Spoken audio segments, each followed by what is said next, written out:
23편 말씀이 오늘 이 말씀 전체를 아우르는 이 본문이 되기 때문에 제가 시편 23편 1절에서 6절을 여러분들과 함께 이 시간에 먼저 읽었습니다. 자, 오늘 특별히 이제 예수를 믿는 이 신앙생활을 막 시작한 분들에게 이 귀중한 진리의 말씀을 지난주, 그지난주도 그렇게 했습니다만은 이 굉장히 중요한 진리를 우리가 이렇게 나누어야 되기 때문에 제가 이 말씀을 주님께서 우리에게 가르쳐 주신 제자들의 기도, 이 마태복음 6장과 누가복음 12장에 나오는 이 주님께서 가르쳐 주신 제자들의 기도가 가르쳐 주는 그 하나님 나라의 이치, 하나님 나라의 도리를 다시 설명해 드리면서 우리가 오늘 이 정말 우리가 하나님 안에서 우리의 이 새 생명을 얻어서 구원 얻은 삶을 사는 것이 무엇인가 하는 뜻을 다시금 설명하는 그런 말씀을 우리가 상고를 해보려고 합니다. 조금만 집중해 주시면 이 말씀을 우리가 충분히 쉽게 깨달을 수가 있습니다. 자, 같이 여기 앞에 파란 글씨로 되어 있는 글씨를 한번 읽어보겠습니다. 같이 시작. 하나님의 완전한 창조를 고장내버린 아담의 실패. 야, 하나님께서 우리 우주천지 만물, 우리 사람들을 포함해서 우리 모든 만물을 완벽하게, 완전하게 참 낙원으로 하나님께서 창조하셨는데 이 하나님의 창조를 인간들이 범죄함으로써 고장내버렸습니다. 사단이 그 사람에게 유혹했어요. 야, 너는 멍청하게 바보야. 왜 하나님을 맨날 하나님 하면서 하나님을 섬기려고 해. 그러지 마. 네가 하나님이 될 수 있어. 네가 하나님 되는 게 낫잖아. 아담이 그렇게 유혹했어요. 이거는 인간들에게 인간의 생명이 시작되는 때부터 지금까지 계속해서 우리 모든 인간에게 가장 잘 먹히는 유혹이에요. 가장 잘 먹히는 유혹. 네가 하나님 되는데 네가 하나님이 되라. 우리 인간들은 본능적으로 이런 유혹을 받으면 거기 탁 빠져버립니다. 이 사단의 유혹에 인간이 실패해서 그냥 거기 빠져버렸어요. 아, 그거라. 내가 하나님이 된다고? 그래. 그럼 내가 하나님이 되면 좋겠네? 그래. 내가 나의 주인이 되고 내가 하나님이 되자. 하나님 당신이 우리를 만드신 만물을 우리에게 맡기시고 우리가 하나님을 섬기도록 그런 질서 안에 우리를 창조하셨는데 우리 인간들은 하나님을 치워버리고 내가 하나님이 되겠다고 스스로 하나님 되기로 결심합니다. 그게 인간의 타락입니다. 그게 인간의 죄입니다. 여기서 모든 죄가 시작되고 여기서 모든 죄가 다 끝납니다.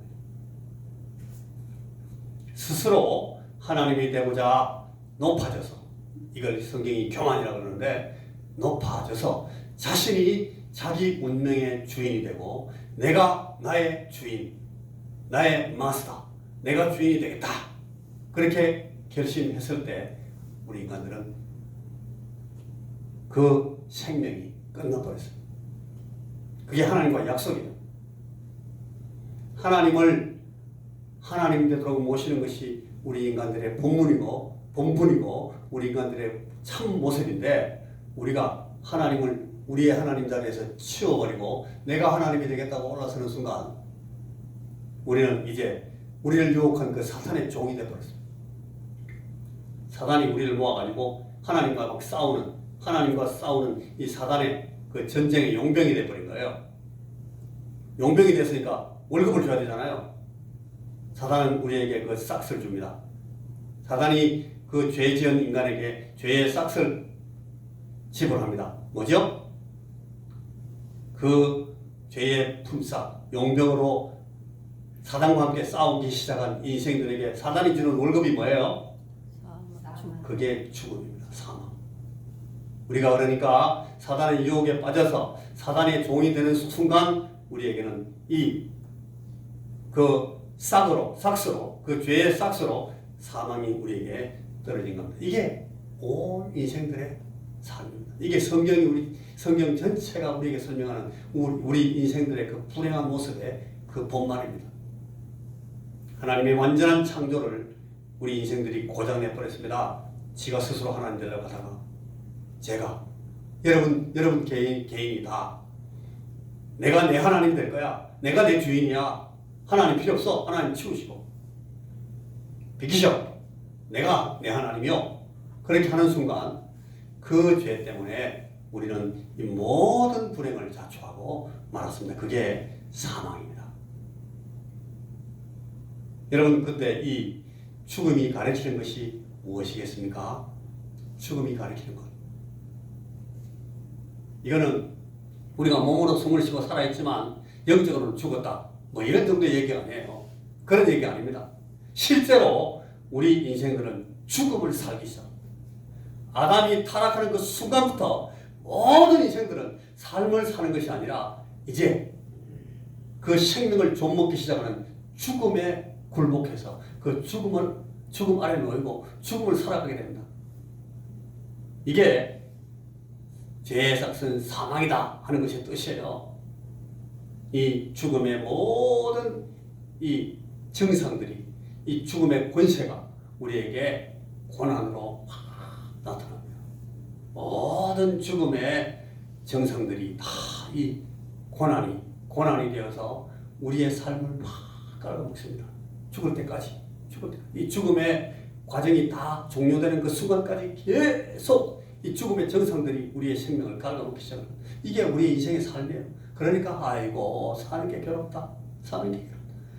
우리가 언제 아이고 이렇게 살면 좋겠다. 나는 이렇게 하면 더 이상 아무 소망이 없어. 그런 순간이 있습니까? 한순간 두순간 우리가 말은 그렇게 해요. 그러나 그때도 여전히 우리에게는 아픈 곳이 있고 짐진 곳이 있고 우리의 생명이 깔아먹혀가지고 아픈 곳이 그대로 남아있어요. 그래가지고 살다가 오래 사는 사람들일수록 힘들어. 지겨워.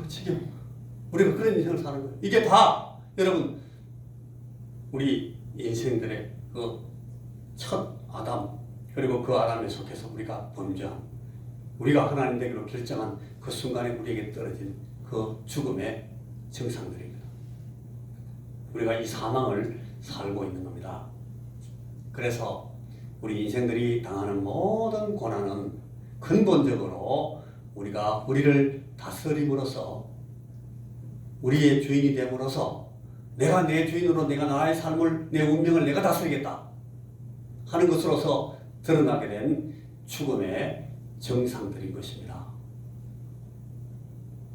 여러분 감기에 걸리면 감기 걸렸는데 우리가 감기를 앓는다 하는 것이 무슨 뜻인가 하면 감기 하는 게 아니고 감기 딱 걸리는 순간에 머리가 막 아픕니다. 이게 감기예요. 머리만 아파요? 뼈마디가 막 쑤시고 열이 막 나고 목이 부어서 막 따갑고 콧물이 막 줄줄 나오고 계속 기침을 하고 이게 감기예요. 여러분 여기 말하자면 이 감기는 죽음이고 모든 죽음의 증상들 머리 아프고 뼈마디 쑤시고 고열나고 목이 붓고 따갑고 콧물이 줄줄 흐르고 기침 막 하고 이게 우리 삶의 고난이에요. 이게 고난의 모습이에요. 이게 우리 삶입니다. 이 성경이 우리에게 설명하는 내용이에요. 우리가 살면서 겪게 되는 모든 육신적인 심리적인 정신적인 인간관계상에서 사회적으로 우리가 당하는 고통들과 혹은 정치적인 압제 막 전쟁이 일어나고 빈곤이 있고 막 전염병이 퍼져가지고 막 코로나 때문에 막 죽을 고생을 하고 이것들이 전부 우리가 죽음의 다스림 안에 들어가 있다는 증상들이라는 거예요. 증상이죠.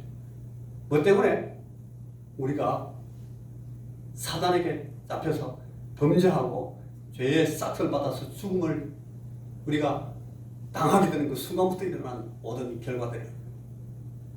사단이 우리로 죄를 짓게 하고 그 품삯으로 우리에게 던져준 그 죽음은 이만큼 매일매일 우리의 매 순간 삶에 일어나는 실제적인 거예요. 죽음은 지금 우리가 살고 있는 거예요.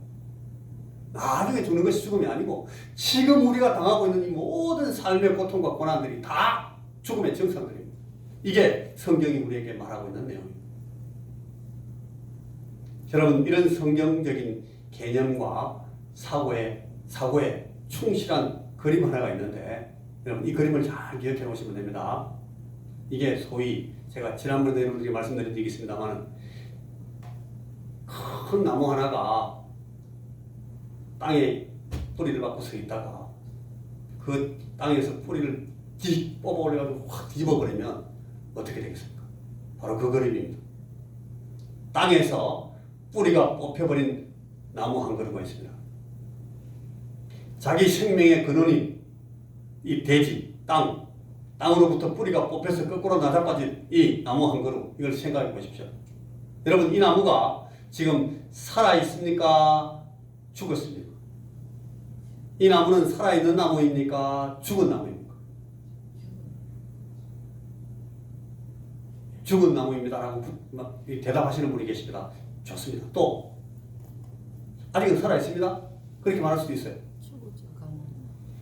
죽어가는 나무입니다. 그런 말을 할 수도 있고. 자 여러분 보십시오. 나무가 지금 뽑아가지고 확 뒤집어 놓으니까 아직은 잎이 푸른색이에요. 노란색이 아니고 가지에 아직 물이 마르지도 않았어요. 가지 하나 뚝 불어보니까 아직 물이 쭉쭉 올라와 있어. 줄기도 싱싱하고 아직 휘청휘청 유연해요. 아직 살아있는 것 같습니다. 그러나 실제를 말하면 이제 이 나무는 뿌리부터 말라오기 시작했습니다. 금방 시들어버릴 겁니다. 잠시 후에 잘라서 우리가 보일러에 집어넣어가지고 불 떼야 되는 운명입니다. 여러분 그런 의미에서 이 나무는 이미 죽은 겁니다. 자 여러분 이 그림이 우리 인생 그림이에요. 우리는 태어나는 순간에 벌써 뿌리를 뽑아가 땅에 거꾸로 쳐박아놓은 나무입니다.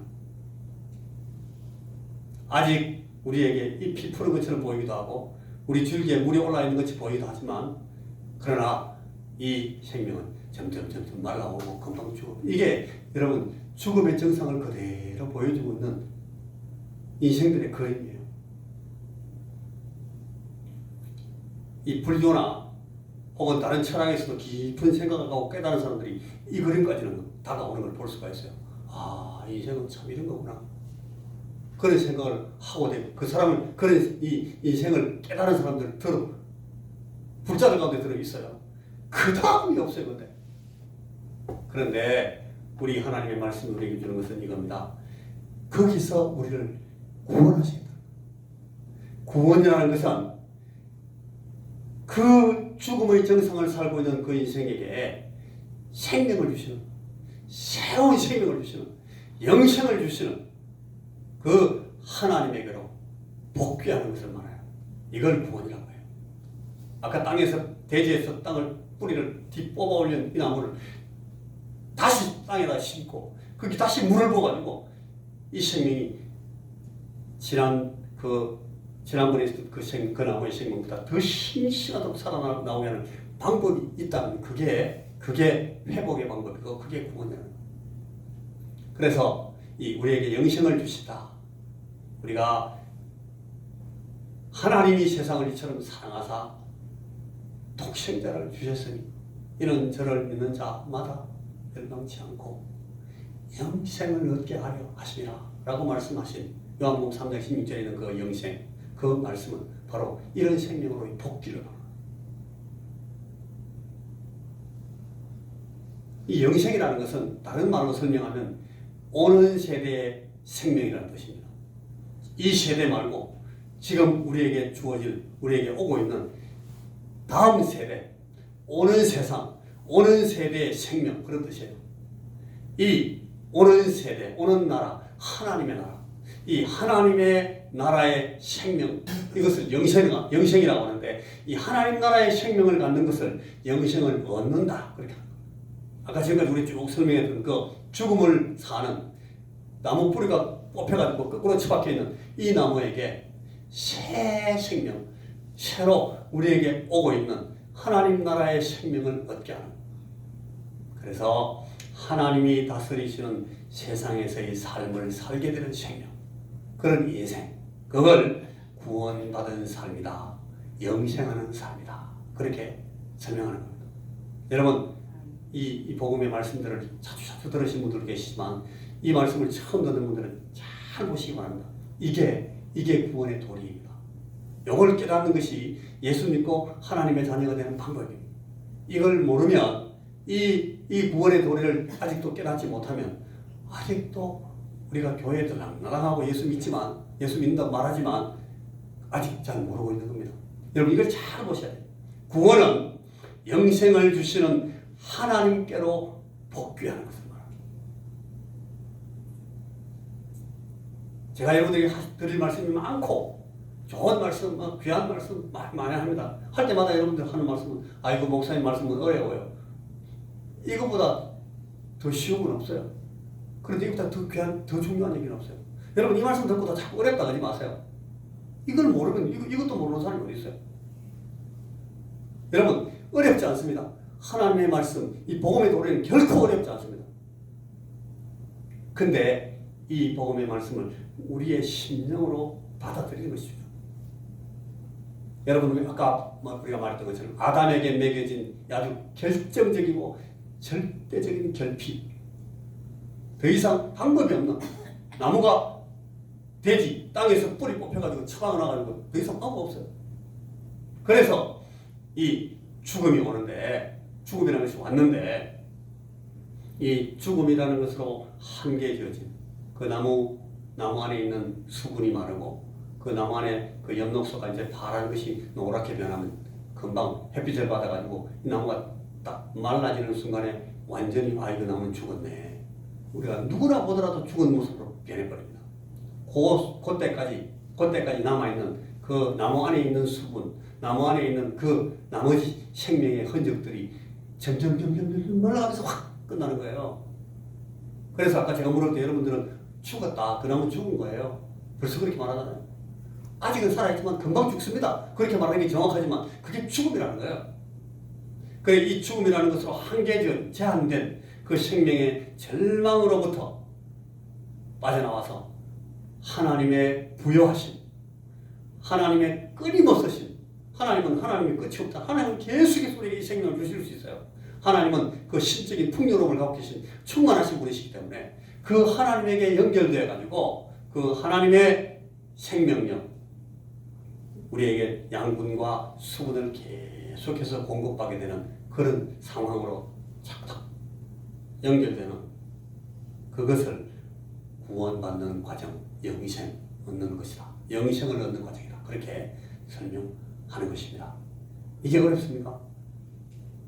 하나님 나라에서는 여러분, 하나님 나라에서만 인생들이 당하고 있는 이 한계, 이 제한, 이 거꾸로 처박힌 나무가 갖고 있는 그 마지막 생명의 그 한계, 그걸 극복할 수 있는 방법이 있어요. 이걸 극복하고 이걸 해결할 수 있는 방법은 하나님의 생명에 연결되는 방법밖에는 방법이 없어요. 모든 인생은 이 하나님의 영원하신 그 생명, 그 충만하신 신적인 생명에 연결될 때까지는 모든 인생들은 다 그 죽음의 정상을 계속 살 수밖에 없어요. 죽음의 정상을 살다가 죽음으로 끝나게 되어 있어요. 그래서 그 죽음을 벗어나서 이 하나님의 영원하신 생명에 연결되는 것이 구원이란 말이에요. 이것을 그래서 이 하나님의 영원하신 이 생명에 연결되어서 사는 새 생명을 사는 새로운 인생을 사는 영생을 살아가는 우리 구원받은 인생의 그 모습을 성경은 적어도 두 가지의 아름다운 그림으로 묘사합니다. 하나는 잔치, 또 하나는 상속. 우리가 지난 시간에 그 탕자 얘기를 하면서 둘째 아들이 아버지 내 거 주세요. 내한테 주시려고 하는 그 분깃을 지금 주세요. 상속에 대해서 얘기했잖아요. 그 아들이 다 허랑방탕하고 돌아다니다가 다 망가지고 와가지고 빈털털 돼가지고 거지가 돼서 돌아왔는데 그 아들이 받아주시면 너는 내 아들이다. 다시 그 아들에게 또 새로운 상속을 주시더라고요. 상속. 잔치와 상속의 그림으로 성경은 계속해서 설명합니다. 그 대표적인 예가 오늘 아까 우리가 읽었던 시편 23편의 그 그림이에요. 그 그림에 보면 여러분 시편 23편에 아까 5절에서 뭐라고 설명합니까? 주께서 내 원수의 목전에서 내 원수들의 눈앞에서 내게 뭘 베푸시고 상을 펼쳐가지고 상을 베푸시고 그 다음에 내 머리에 기름을 부으시면서 나를 축복해 주시고 축하해 주시는 거예요. 원수들 앞에서 저 새끼 내가 죽여야지.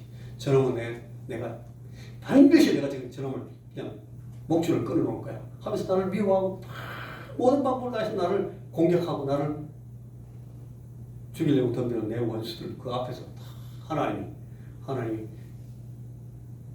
잔치상을 펴시고 야 축복한다 축하한다 야 그 잔치의 모습 이게 하나님 나라에서 회복된 그 인생의 모습입니다. 또한 여러분 그 그림이 이사야서 25장에 나올 수 있어요. 자, 한번 찾아보십시오. 이건 제가 성경을 일부러 찾으려고 이 그림을 제가 매겨놓지 않았어요. 자, 이사야 25장 구약성경 995쪽입니다. 이 그림이 여러 장이 있는데 그 중에 제일 아주 결정적인 그림 한 장이 여기 있어서 995쪽 구약성경 995쪽 이사야 25장의 그림을 우리가 같이 읽고 이 말씀을 정리하려고 합니다. 자, 보십시오. 예수 믿고 영생을 얻고 구원의 생명을 얻은 영생한 사람들에게 어떤 모습이 펼쳐지는지를 하나님께서 이런 그림으로 설명해 주고 계십니다. 이사야 25장 6절 7절 8절 석절입니다. 구약성경 995쪽 이사야 25장 6절 말씀 같이 만군의 여호와 시작 만군의 여호와께서 이 산에서 만민을 위하여 기름진 것과 오래 저장하였던 포도주로 연회를 베푸시리니 곧 골수가 가득한 기름진 것과 오래 저장하였던 맑은 포도주로 하실 것이며 또 이 산에서 모든 민족의 얼굴을 가린 가리개와 열방 위에 덮인 덮개를 제하시며 사망을 영원히 멸하실 것이라. 주 여호와께서 모든 얼굴에서 눈물을 씻기시며 자기 백성의 수치를 온 천하에서 제하시리라. 여호와께서 이같이 말씀하셨느니라.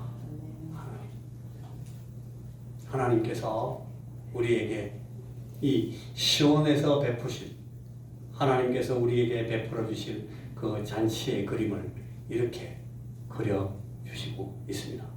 이게 여러분 하나님 나라의 하나님의 다스림을 받는 사람들이 영생을 누리는 사람들이 구원을 얻은 사람들이 누리게 될 그 삶에 대해서 우리 하나님께서 우리에게 이 이사야서 25장과 같은 그림으로 우리에게 설명하고 있습니다. 반면에 여러분 사탄의 나라는 늘 결핍입니다. 사탄의 그 사망을 사는 사람들의 모습은 항상 욕구 불만이고 기쁨 대신 늘 아픔과 슬픔이 있고 사랑하는 것 대신에 늘 악의 다툼이 있습니다. 예수 믿고도 계속 이런 악의 다툼을 하면서 사는 고통스러운 삶을 사는 사람들도 있어요. 아직 하나님의 그 풍요로움을 맛보지 못했을 거예요. 은혜 받으러 와가지고도 막 서로 헐뜯고 막 싸우고 이래서 막 고통당하는 사람도 있잖아요. 제한된 자원을 더 많이 차지하려고 서로 더 차지하려고 막 서로 상대에게 늑대 노릇을 하면서 만민이 돼서 막 투쟁하는 삶을 이 세상 사람들이 살아가고 있는 겁니다. 사탄의 나라입니다.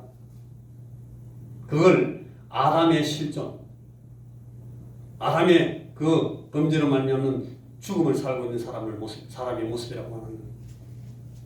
사탄의 통치 안에서 사탄의 다스림 안에 있는 사람들은 늘 이 죽음을 살아갈 수밖에 없습니다. 아담으로 사는 사람, 아담의 자손으로 사는 사람 모든 그 삶은 오직 이런 모습이에요. 오늘 이 상속의 그림, 이것은 하나님의 부요함을 상속받는 것입니다. 우리가 하나님의 자녀들이 되어서 하나님을 우리가 아버지, 아빠라고 부르면서 아버지라고 부르면서 그 하나님의 무한한 사랑을 입고 하나님의 그 부조하심, 그 우리 아버지가 갖고 있는 모든 충만하심을 우리가 상속을 받게 됩니다. 그것이 여러분 우리가 지난 시간에 생각했던 것처럼 주기도문에서 우리 주님께서 가르칠 때 하나님 당신 청혼 세 가지 그리고 우리 청혼 세 가지 하는 주님께서 가르쳐 주시는데 우리 청혼 중에 제일 먼저 나오는 거 오늘날 우리에게 일용할 양식을 주옵시고 할 때 그 기도를 이걸 기도하는 거예요. 여러분 탕자의 비유 바로 이런 얘기예요. 그런데 우리 주님이 여러분 이 잔치를 설명하실 때에 이 잔치를 가지고 이 주님의 그 구원을 우리에게 설명하실 때 제일 그 잔치 중에 가장 아름다운 잔치를 주님이 이야기하셔요. 예수님께서 제일 먼저 땅에 오셔가지고 공생애를 시작하시면서 제일 먼저 주님께서 표적을 베푸시는 그 표적의 자리가 어디였어요? 가나 혼인잔치잖아요. 그걸 복음서에 기록하고 있잖아요. 왜 그래요? 주님은 이 잔치를 보여주시고 싶은 거예요. 잔치 중에서 제일 아름다운 잔치, 가장 풍요로운, 가장 기쁜 잔치가 무슨 잔치? 혼인잔치거든요. 여러분 이 잔치의 본질은 풍요로움입니다. 잔치가 뭐 잔치에 뭐 먹을 것도 없어. 소문난 잔치에 먹을 거 없다고. 이 잔치에 아무도 먹을 거 없어. 그런 거 잔치 망한 거예요. 그죠? 잔치는 오세요. 얼마든지 드세요. 처음 보는 사람이네. 그래도 오세요. 이게 잔치예요 원래. 잔치는 풍요롭고 잔치는 너그럽습니다. 그게 잔치의 뜻이에요. 하나님의 잔치, 우리 주님께서 우리를 초청하셔서 우리에게 베푸신 그 구원의 잔치도 똑같아요. 잔치에는 배부름이 있어요. 잔치에서는 막 열심히 먹고 잔치에서는 만족해야 돼요. 오늘 잔치 잘 먹었다. 우리 주님의 구원의 잔치는 이런 잔치예요. 거기는 사랑의 격려가 있고 축하가 있고 축복이 있고 이게 혼인잔치잖아요. 하나님 나라에는 이런 것들이 끊임없이 있다는 거예요. 그게 우리 구원잔치를 하나님께서 우리에게 구원을 잔치로 설명하신 이유입니다. 그래서 예수님께서는 세상에 오셨을 때에 너희들은 하나님 나라가 올 테니까 그 하나님 나라를 나중에 받을 거야. 그렇게 계속 말씀하시고 약속만 하시는 것이 아니에요. 우리 주님은 이 하나님 나라가 지금 이 주님의 모습, 주님께서 오셔서 직접 이 주님의 손에 의해서 실현되고 있는 것을 계속 보여주시면서 가르치십니다. 주님은 막 귀신을 쫓아내십니다. 이미 그 악한 세력과 그 시대가 끝났다 하는 것을 주님께서 선포하시고 사단에 의해서 부서지고 망가진 그 인생들을 주님께서 직접 회복시키십니다. 귀신을 쫓아내시고 병자를 고치시고 소경이 눈을 뜨게 하고 귀머거리가 듣게 해주시고 다 망가져가지고 막 엉망이 된 그 인생들을 주님이 막 회복시키십니다. 이게 하나님 나라다. 그렇게 보여주시는 거예요. 하나님의 구원과 그 통치가 실현되기 시작하고 지금 이루어지기 시작했다는 것을 주님이 지금 직접 보여주시면서 하나님 나라를 가르치십니다. 오늘 우리에게 이 하나님 나라가 계속 이루어져 나가고 있습니다. 이 나라가 점점 이루어지고 온전히 될 때에 우리 주님께서 이 하나님 나라가 왔다. 완전히 이 하나님 나라가 이제 모든 사단의 세력을 전부 다 괴멸하고 이 하나님 나라가 온전해졌다라고 선포하실 거예요. 이걸 우리가 지금 기다리고 있습니다. 이 회복의 단계들을 지금 우리가 기다리면서 주님께서 주신 이 복음, 그 구원의 영생의 복음을 우리가 배우면서 하나씩 마스터해 나가고 있는 거예요. 그래서 이 하나님 나라를 청원하는 기도를 주님께서 가르쳐 주셨다라고 우리가 지난 시간에 배웠습니다. 이 주님께서 가르치신 제자들 기도의 전체 주제는 이 하나님 나라거든요. 그래서 너희는 기도할 때에 이렇게 기도해라. 주님께서 가르치시면서 하나님의 나라가 임하옵시며 기도해라. 그리고 오늘날 우리에게 일용할 양식을 주옵소서. 그렇게 기도해라. 이것이 너희들 안에서 이루어진다. 하나님이 다스리는 그 하나님 나라에서 이 구원의 생명이 이루어지는 그런 삶을 너희들이 살게 된다. 이 다윗이 오늘 그 시를 통해서 여호와는 나의 목자이심으로 여호와께서 내게 주시는 구원은 이렇게 아름답게 펼쳐진다 하면서 그 잔치의 그림을 보여준 것처럼 오늘 우리가 이 하나님 나라의 잔치에 참여하는 사람이 되어서 저 그리고 여기 있는 모든 사람 우리 형제 자매들 모두가 다 이 하나님께서 주시는 구원에 들어가고 이 하나님께서 주시는 구원에 들어갔다라는 말은 하나님이 다스리시는 하나님이 아버지가 되시고 하나님이 우리의 왕이 되셔서 우리를 다스리시는 그 다스림 안에 들어간다. 주여 우리를 다스려 주시옵소서. 내가 하나님 나라에 들어갑니다. 오늘날 나에게 하나님 나라의 그 풍요로움에서 오는 그 생명력과 그 풍성함에서 나의 일용할 양식을 계속해서 주옵소서. 내게 하나님 나라의 생명을 주옵소서. 우리가 그렇게 부르짖으면서 하나님 앞에 찬송하면서 그렇게 하나님 나라의 자녀들로서의 삶을 살아가는 것입니다. 이것이 하나님 나라를 우리에게 주신 우리 주님께서 우리에게 가르쳐 주신 이 기도에서 설명된 내용입니다. 하나님의 나라가 우리에게 임하셔서 우리가 이 하나님의 귀하신 다스림 안에 들어가겠습니다 하는 고백을 하나님 앞에 드리는 것입니다. 다 같이 한번 따라해 보십시다. 하나님의 나라가